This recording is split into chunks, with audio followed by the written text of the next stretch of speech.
फिर आज का टॉपिक है मौलिक अधिकार। इसको हम बिल ऑफ राइट भी कहते हैं। बिल ऑफ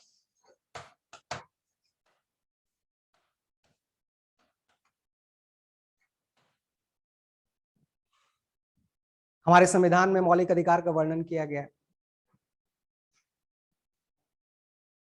मौलिक अधिकार एक नेचुरल राइट है।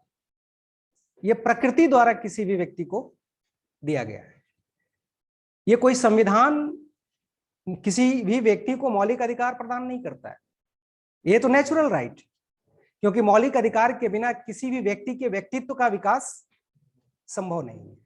यानी पर्सनालिटी के डेवलपमेंट के लिए मूल अधिकार होने चाहिए, और यह संविधान भी हमें इस प्रकार के मौलिक अधिकारों की सुरक्षा करता है। प्रकृति द्वारा जो मौलिक अधिकार दिया गया है उसका संरक्षण करता है। यानी देश के अंदर कोई भी संस्था नागरिकों के मौलिक अधिकार का उल्लंघन ना कर सके। और जब संविधान सभा में अधिकार को लेकर बहस हो रही थी, बहुत लंबी बहस हुई अधिकार को लेकर, क्योंकि भारतीयों ने इसका बहुत बुरा अनुभव था मौलिक अधिकारों के उल्लंघन का। ब्रिटिश सरकार के दौरान अगर सबसे अधिक किसी का उल्लंघन हुआ तो वह मौलिक अधिकारों का ही उल्लंघन हुआ। इसलिए जब संविधान सभा द्वारा संविधान का निर्माण किया जा रहा था तो इस पर सबसे अधिक गौर किया गया कि किसी भी स्थिति में, किसी भी सूरत में राज्य द्वारा नागरिकों के मौलिक अधिकार का उल्लंघन न हो सके, इसकी व्यवस्था सबसे पहले करनी होगी। इसीलिए मौलिक बिल ऑफ राइट्स यानी एक अधिकार पत्र को दो हिस्सों में बांटा गया। पहला हिस्सा मौलिक अधिकार यानी फंडामेंटल राइट, मौलिक अधिकार, और दूसरा हिस्सा राज्य के नीति निदेशक तत्व, निदेशक तत्व। ये अधिकार पत्र के दो हिस्से हैं।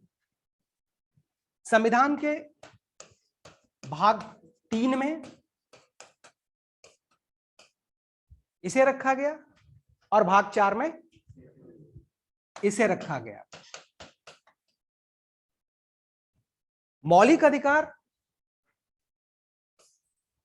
राजनीतिक अधिकार प्रदान करता है, राजनीतिक अधिकार प्रदान करता है, जबकि राज्य के नीति निदेशक तत्व सामाजिक और आर्थिक अधिकार प्रदान करता है। सामाजिक और आर्थिक आधार या अधिकार प्रदान करता है, जबकि मौलिक अधिकार राजनीतिक अधिकार को प्रदान करता है। मौलिक अधिकार में 6 तरह की अधिकार दिए गए हैं।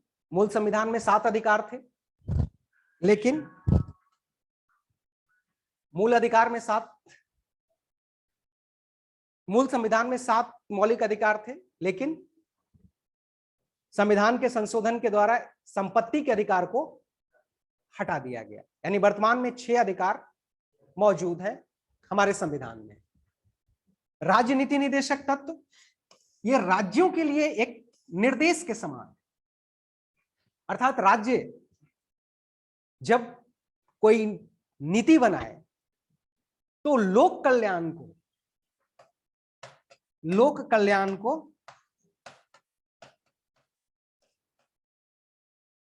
केंद्र में रखे।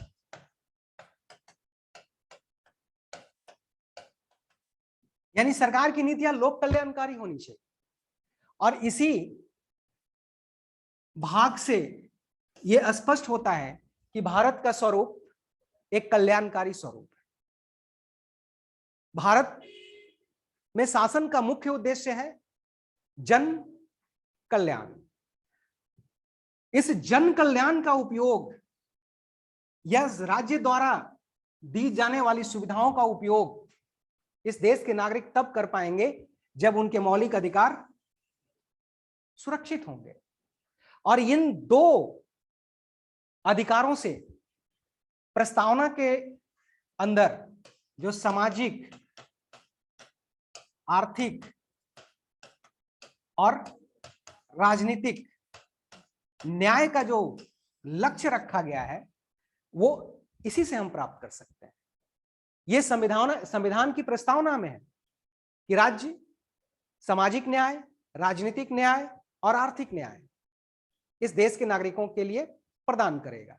तो राज्य प्रीलिम्स में यह प्रश्न भी आता है कि संविधान के किस भाग से भारत एक कल्याणकारी राज्य है, यह स्पष्ट होता है। तो किस भाग से होता है? राज्य के नीति निदेशक तत्व यानी भाग 4 से यह स्पष्ट होता है कि भारत एक कल्याणकारी राज्य है। अब BN राव जो संविधान सभा के सचिव थे, उनके सलाह पर ही इस अधिकार पत्र को 2 हिस्सों में बांटा गया, एक मौलिक अधिकार और दूसरा राज्य नीति निदेशक तत्व के रूप में बांटा गया। और इसे न्यायालय द्वारा प्रवर्तनीय बनाया गया, जबकि इसे न्यायालय द्वारा प्रवर्तनीय नहीं बनाया गया, यानी ये इनफोर्सेबल नहीं है। राज्य सरकार उपलब्ध सुविधाओं और संसाधनों के आधार पर जन कल्याण के लिए प्रयास करेगी, इसलिए इसका अप्रोच सकारात्मक है। राज्य ऐसा करेगी, ये राज्य की जिम्मेदारी है। तो नीति निदेशक तत्व राज्य के लिए है, नीति निदेशक तत्व राज्य के लिए है, और मौलिक अधिकार के अंदर संविधान राज्य के अधिकारों को नियंत्रित करता है, यानी राज्य अपने अधिकारों का दुरुपयोग करके लोगों के मौलिक अधिकारों से वंचित न करे। इसलिए मौलिक अधिकार का अप्रोच नकारात्मक है। राज्य ऐसा नहीं कर सकती है जब अवसर की समानता हो। आर्टिकल 15, आर्टिकल 16 यानी राज्य जन्म स्थान, लिंग, जाति के आधार पर किसी के साथ भेदभाव नहीं कर सकती है। आर्टिकल 17 राज्य छुआछूत को निषेध करेगी। ये किसके लिए है? राज्य के लिए। कानून के सामने अनुच्छेद 14, कानून के सामने सब बराबर है। कानून सबको समान संरक्षण प्रदान करता है। अनुच्छेद 19 जिसमें स्वतंत्रता, 6 तरह की स्वतंत्रता हमें दी गई है। तो इस प्रकार ये मौलिक अधिकार एक नकारात्मक अप्रोच यानी एक नेगेटिव अप्रोच रखता है कि राज्य सरकार ऐसा नहीं कर सकती है। राज्य सरकार ऐसा नहीं कर सकती है। राज्य सरकार किसी को भी अपने धर्म के अनुरूप आचरण करने से नहीं रोक सकती है, अपने धर्म के अनुसार आचरण करने से नहीं रोक सकती है। राज्य की यह जिम्मेदारी है कि बच्चों के अधिकारों को संरक्षित करे। यह राज्य की जिम्मेदारी है। राज्य की जिम्मेदारी है कि मानव के अंगों का दुर्व्यापार या बेगार जैसी प्रथा है उस पर रोक लगाए। और ये मौलिक अधिकार राज्य को एक तरह से जिम्मेदारी भी देता है और एक तरह से अधिकार भी देता है कि इन मौलिक अधिकारों का उपयोग करके और मौलिक अधिकारों को संरक्षित करने के लिए राज्य इस प्रकार के कानून बनाए। जैसे अनुच्छेद 17 में यह बताया गया है कि छुआछूत को निषेध करता है। अनुच्छेद 17 में छुआछूत को निषेध करने की व्यवस्था की गई है। लेकिन इसके जब ये आर्टिकल या ये व्यवस्था तब प्रभावी होगी जब इसके आधार पर कोई कानून बनाया जाए। तो इसके आधार पर कानून बनाया गया, एट्रोसिटीज एक्ट 1989 बनाया गया। इसके अतिरिक्त छुआछूत अधिनियम बनाया गया। वो किस आधार पर बनाया गया? अनुच्छेद 17 के अंतर्गत मौलिक अधिकार है कि छुआछूत किसी के साथ भी जाति के आधार पर कोई भेदभाव नहीं किया जा सकता है। और राज्य की यह जिम्मेदारी है कि ऐसी प्रथाओं को हतोत्साहित करे, डिस्करेज करे। तो इस प्रकार ये मौलिक अधिकार एक नेगेटिव अप्रोच है जिसमें राज्य सरकार को ऐसा करने से वो रोकती है। और जब राज्य सरकार को ऐसा करने से रोकती है तो नागरिकों के और निवासियों के मौलिक अधिकार सुरक्षित रहते हैं। और राजनीति निदेशक तत्व ये राज्य की जिम्मेदारी है, राज्य का कर्तव्य है, राज्य का कर्तव्य है कि देश के संसाधनों का उपयोग करके, देश में जो मौजूदा संसाधन है उसका उपयोग करके एक बेहतर सुविधा इस देश के नागरिकों के सामने प्रस्तुत करे ताकि लोगों का कल्याण हो, देश का कल्याण हो, लोगों का नैतिक उत्थान हो। इसलिए किसी भी सरकार की एक बेहतर गवर्नेंस देना ही जिम्मेदारी नहीं होती है, एक अच्छा शासन देना ही जिम्मेदारी नहीं होती है। यानी किसी भी सरकार के लिए आर्थिक सुधार,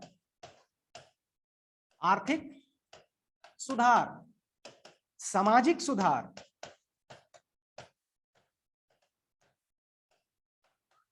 और राजनीतिक सुधार,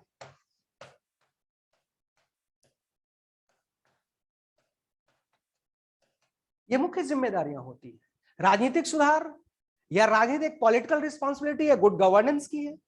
अर्थव्यवस्था कैसे बेहतर होगी, देश का आर्थिक विकास कैसे होगा, उत्पादन कैसे बढ़ाया जाए, वितरण की सुविधा, वितरण को कैसे बेहतर किया जाए कि जो भी उत्पादन होता है वो देश के सभी लोगों तक पहुंच सके।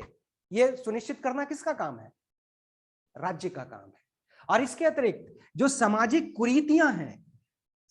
कुरीतियां हैं उनको भी दूर करने की जिम्मेदारी राज्य की होती है। तो राज्य की जिम्मेदारी सिर्फ शासन करना नहीं होता है, राज्य की जिम्मेदारी सिर्फ कानून व्यवस्था को बनाए रखना नहीं होता है, राज्य की जिम्मेदारी सिर्फ फैक्ट्रियां लगाना नहीं होता है, सामाजिक कुरीतियों को दूर करना भी राज्य की जिम्मेदारी है। और शायद अगर इस रिस्पॉन्सिबिलिटी को, इस जिम्मेदारी को सरकार अगर पूरा करती है तो गांधी के सपनों वाला भारत का निर्माण होगा, जो गांधी के सपनों का भारत था, जिसमें अंतिम व्यक्ति को भी कानूनी संरक्षण प्राप्त हो, देश की सुविधाओं पर उसका बराबर का अधिकार हो। यह गांधी का सपना था और इस सपने को राज्य के नीति निदेशक तत्व के द्वारा ही पूरा किया जा सकता है। तो संविधान का जो सबसे इंपॉर्टेंट पार्ट है वो है भाग 3 और भाग 4। इसे इनफोर्सेबल नहीं बनाया गया, इसलिए नहीं बनाया गया क्योंकि संसाधनों के अनुसार, संसाधनों का उपयोग करके राज्य इस प्रकार की सुविधाएं प्रदान करेगी, जबकि भाग 3 को इनफोर्सेबल इसलिए बनाया गया ताकि नागरिकों के अधिकार सुरक्षित रह सके। अब आखिरकार भारत में नागरिक अधिकार या मौलिक अधिकार इतना महत्वपूर्ण कैसे हो गया? क्या ये भारत की स्वतंत्रता आंदोलन की कोख से पैदा हुआ एक मुद्दा था? क्या हमने स्वतंत्रता आंदोलन के दौरान भी ये महसूस किया कि नागरिकों के अधिकार को संरक्षित किया जाना चाहिए, नागरिकों का अधिकार ये राज्य की जिम्मेदारी होनी चाहिए, राज्य की जिम्मेदारी होनी चाहिए? अगर नागरिक, ये मौलिक अधिकार का उल्लंघन का सबसे अधिक भय किसके द्वारा होता है? राज्य के द्वारा ही होता है। इसीलिए संविधान ने राज्य के ऊपर कई तरह के प्रतिबंध लगाकर नागरिकों के अधिकार को सुरक्षा प्रदान किया है। 2018 की बात है, आप लोगों ने पढ़ा भी होगा, निजता का अधिकार यानी right to privacy. Right to privacy, पहले इसे मौलिक अधिकार नहीं कहा जाता था, ये एक संवैधानिक कंस्टिट्यूशनल राइट था या स्टैट्यूटरी राइट हम कह सकते हैं कि एक स्टैट्यूटरी राइट था या, लेकिन सुप्रीम कोर्ट के आदेश के बाद इसे मौलिक अधिकार मान लिया गया। यानी अब मौलिक अधिकार का जब दर्जा इसे प्राप्त हो गया, तब जब कभी भी राज्य के द्वारा अगर नागरिकों के निजी सूचनाओं का अगर दुरुपयोग होता है तो वो न्यायालय द्वारा परिवर्तनीय होगा। लेकिन पहले ये नहीं था, अब लोगों के प्राइवेसी की सुरक्षा करना राज्य की जिम्मेदारी बन गई है। लेकिन पहले ऐसी व्यवस्था नहीं थी। जब सुप्रीम कोर्ट ने यह व्यवस्था बनाई कि राइट टू प्राइवेसी यानी निजता का अधिकार भी एक मौलिक अधिकार है, और ये आर्टिकल 21 के अंतर्गत आता है। अपने जीवन साथी को चुनना भी एक निजता का अधिकार है। अपने जीवन साथी को चुनने में जो स्वतंत्रता भी ये निजता का अधिकार है। तो आखिरकार किस पृष्ठभूमि पर ये मौलिक अधिकार इतना महत्वपूर्ण हो गया और आगे भी ये इसकी महत्ता बढ़ती जा रही है? क्या ये भारत की स्वतंत्रता आंदोलन की पृष्ठभूमि से उपजा हुआ एक मुद्दा था, या स्वतंत्रता के बाद हमने ये महसूस किया कि नागरिकों के अधिकार सुरक्षित होने चाहिए? तो लिखिए historical background of fundamental right, यानी भारत में मूल अधिकार की मांग। भारत में मूल अधिकार की मांग।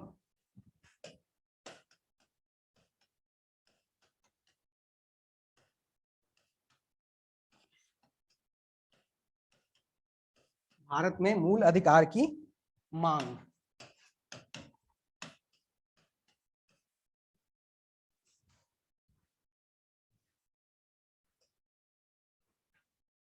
यानी भारतीयों में मूल अधिकार को लेकर जागरूकता कब आई? मूल अधिकार एक आवश्यकता कैसे बनी? तो भारत में मौलिक अधिकार की सर्वप्रथम मांग, लिखिए इसको, भारत में मौलिक अधिकार की सर्वप्रथम मांग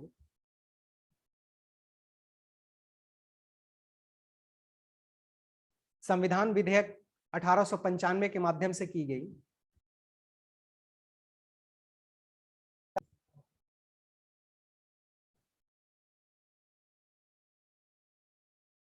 इसके बाद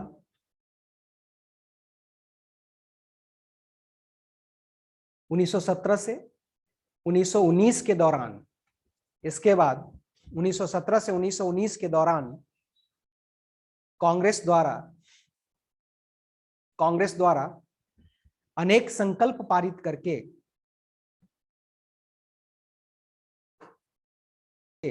मांग की गई कि भारतीयों को अंग्रेजों के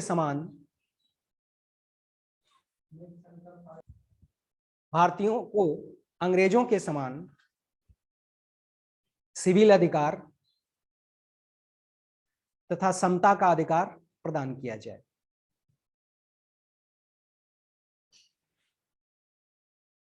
नेक्स्ट पॉइंट, 1925 में एनी बेसेंट द्वारा प्रस्तुत कॉमनवेल्थ ऑफ इंडिया बिल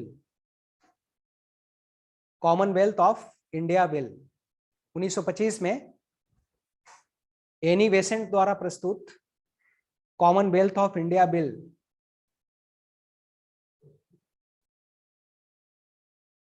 1925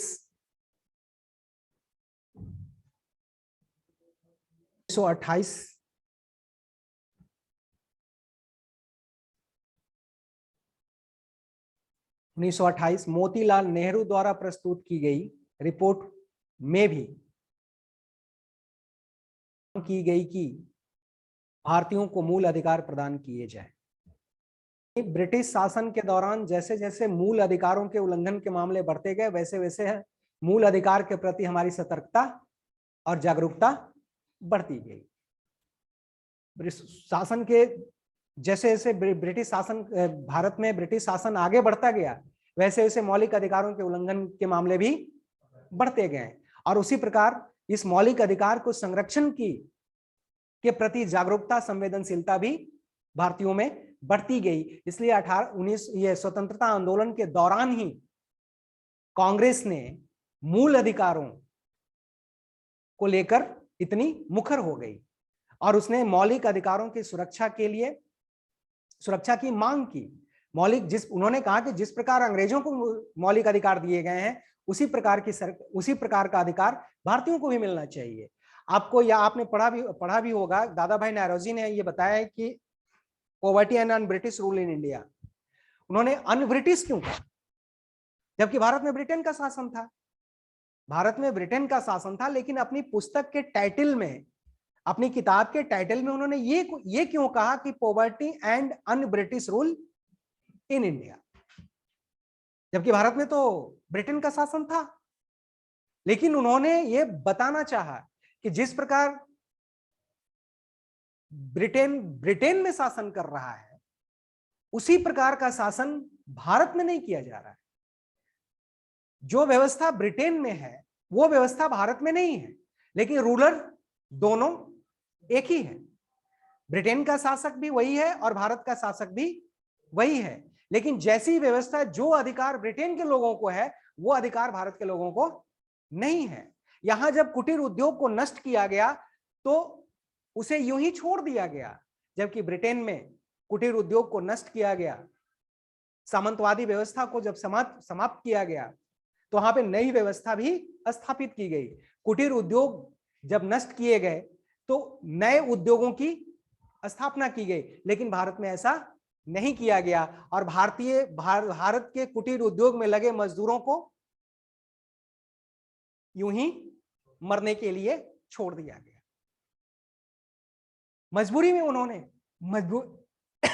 में उन्हें कृषि को अपनाना पड़ा और कृषि पे लगातार बोझ बढ़ता गया। आजादी के बाद भी इतने बोझ का सहन करने की स्थिति में कृषि नहीं थी और नतीजा यह है कि आज भी भारत की आधी से अधिक आबादी अपनी जीविका के लिए कृषि पर निर्भर है। यह ब्रिटिश सरकार की देन है। हमने बहुत कोशिश की कि कृषि पर निर्भरता को कम किया जाए और काफी हद तक हम इसमें सफल भी रहे हैं। बिहार जैसे प्रदेश में 70% से अधिक लोग कृषि पर निर्भर है। तो ऐसी स्थिति में देश का विकास कैसे हो सकता है? और ये कहीं ना कहीं ब्रिटिश नीतियों की वजह से हमारी यह व्यवस्था इतनी पिछड़ती चली गई, कृषि व्यवस्था पंगु हो गई। तो स्वाभाविक है कि इन अधिकारों के प्रति हम जागरूक होते चले गए। तो मौलिक अधिकार एक ब्रिटिश शासन के खिलाफ स्वतंत्रता आंदोलन की कोख से उपजा हुआ ही ये अधिकार है। अब नेक्स्ट पॉइंट लिखते हैं कि 1930 के कांग्रेस के कराची अधिवेशन 1930 के कांग्रेस के कराची अधिवेशन तथा दूसरे गोलमेज सम्मेलन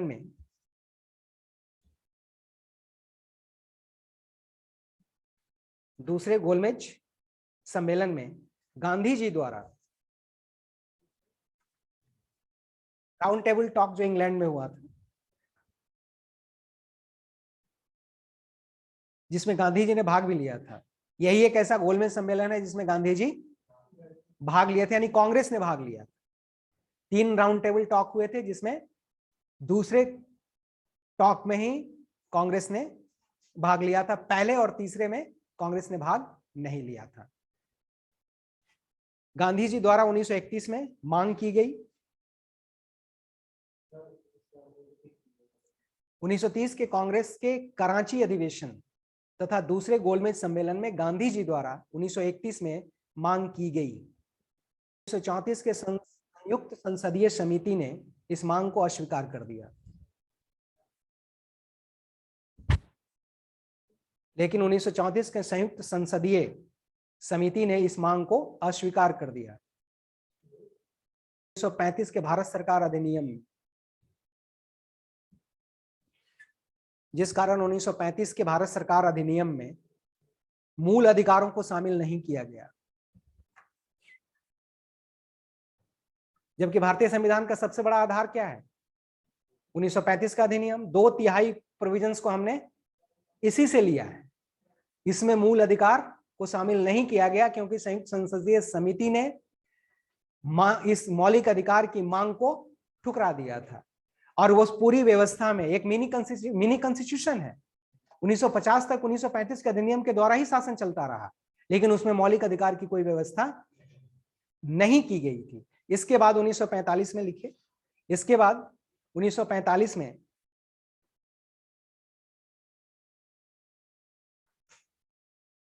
भारत के संविधान के संबंध में तेज बहादुर सप्रू द्वारा प्रस्तुत की गई रिपोर्ट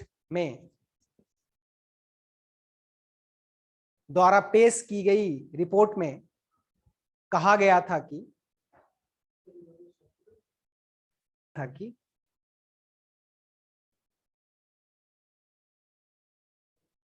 भारतीय संविधान में मूल अधिकार को शामिल किया जाना चाहिए। तो ये जो तेज बहादुर सप्रू ने जो मौलिक अधिकार के संदर्भ में जो रिपोर्ट पेश की, उसी को बिल ऑफ राइट कहा जाता है। और उसे आगे चलकर संविधान सभा में इसी को दो हिस्सों में बांट दिया गया।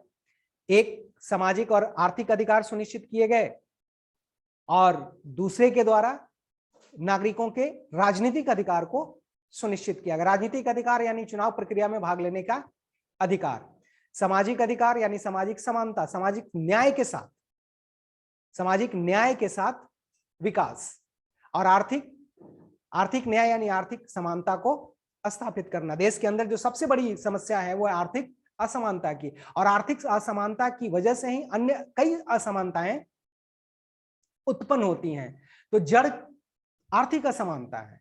अगर आर्थिक असमानता को कम किया जाता है, इसे न्यूट्रलाइज किया जाता है, तो हम अन्य असमानताओं को भी कम कर सकते हैं। हालांकि दुनिया की ऐसी कोई भी सोसाइटी नहीं है जिसमें असमानता न हो, लेकिन अगर यह असमानता लोगों के जीवन को अगर प्रभावित करती हो, लोगों के जीवन की प्रगति को अगर प्रभावित करती हो, तो उसे कम करने की कोशिश करनी चाहिए।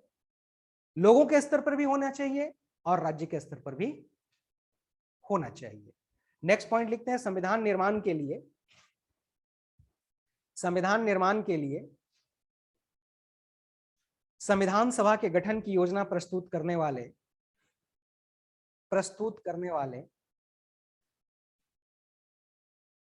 कैबिनेट मिशन द्वारा सुझाव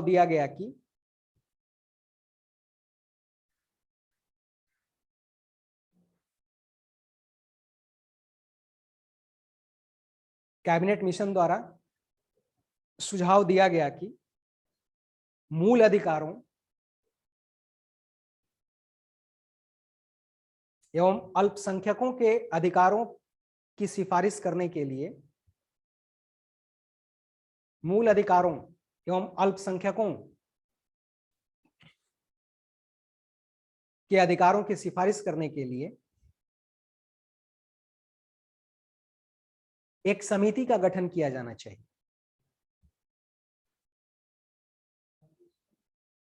सिफारिश करने के लिए एक समिति का गठन किया जाना चाहिए। इस संविधान सभा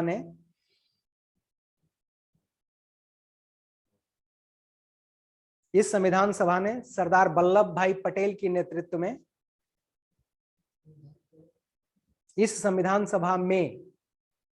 सरदार वल्लभ भाई पटेल के नेतृत्व में परामर्श समिति का गठन किया गया। परामर्श समिति का गठन किया गया। सरदार वल्लभ भाई पटेल के नेतृत्व में परामर्श समिति का गठन किया गया। बाद में जेबी कृपलानी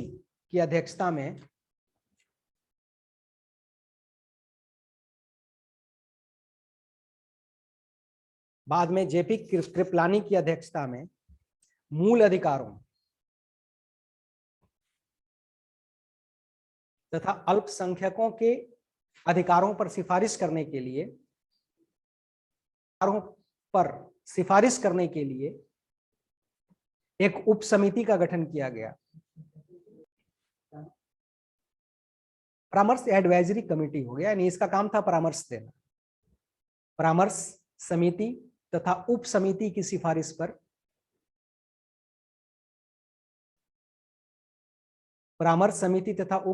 सिफारिश पर संविधान में मूल अधिकारों को शामिल किया गया।